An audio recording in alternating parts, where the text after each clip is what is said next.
Chevrolet Malibu second generation, Chevelle Malibu, 1968 to 1972.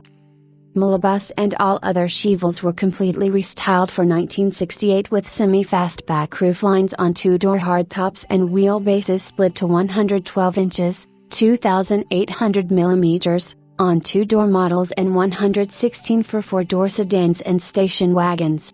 Engine offerings included a new 307 cubic inches, 5.0 liters, V8 rated at 200 horsepower, 149 kilowatts, 203 PS, that replaced the 283 cubic inches, 4.6 liters, V8 that had served as the base V8 since the Chevelle's introduction in 1964.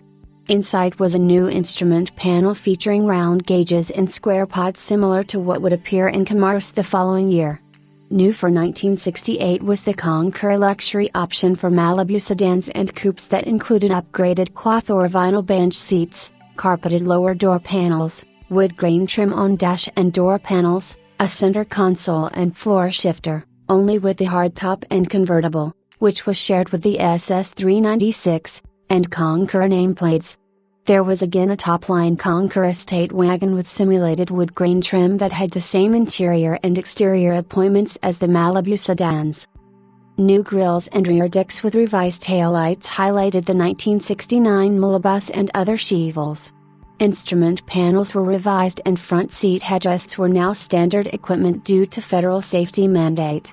The ignition switch moved from the instrument panel to the steering column and also doubled as a steering wheel lock.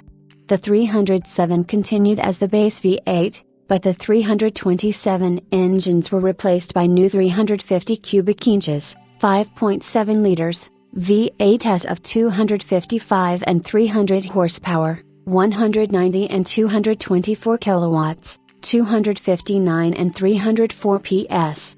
GM's 3-speed turbo-hydramatic transmission, previously only offered on SS396 Chevelles, RPO M40, was now available on all models with all engines. THM 400S were used with the 396 while the THM 350, RPO M38, first introduced with the Camaro and Nova, was phased in with the small blocks optioned, including the 6-cylinder and small block V8s which in previous years were only available with a 2-speed power glide.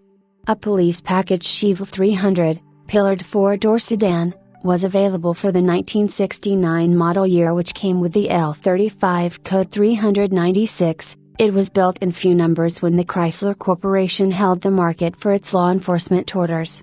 Some 1964 and 1965 Chevelle 300s came with the B07 police package but was powered with the inline 6. For 1970, the Malibu was initially the only series of Chevelle offered, aside from the SS396 and new SS454, as the low-line 300 and 300 Deluxe models were discontinued for the American market. It continued in Canada until 1972, which also eliminated the two-door pillared coupes from the Chevelle lineup, which were never included in the Malibu series. New grilles, rear decks with taillights moved into the bumper and revised sport coupe roofline highlighted this year's changes. The standard 6-cylinder engine was punched up from 230 cubic inches, 3.8 liters, to 250 cubic inches, 4.1 liters, and 155 horsepower, 116 kilowatts, 157 PS, while the same assortment of V8s carried over with the addition of a 330 horsepower, 246 kilowatts, 335 PS, 400 cubic inches, 6.6 liters, V8 on non-SS Chevelles. At mid-year, the Malibu was rejoined by lower-line Chevelle models that were simply called the base Chevelle in both 4-door sedans and 2-door hardtops,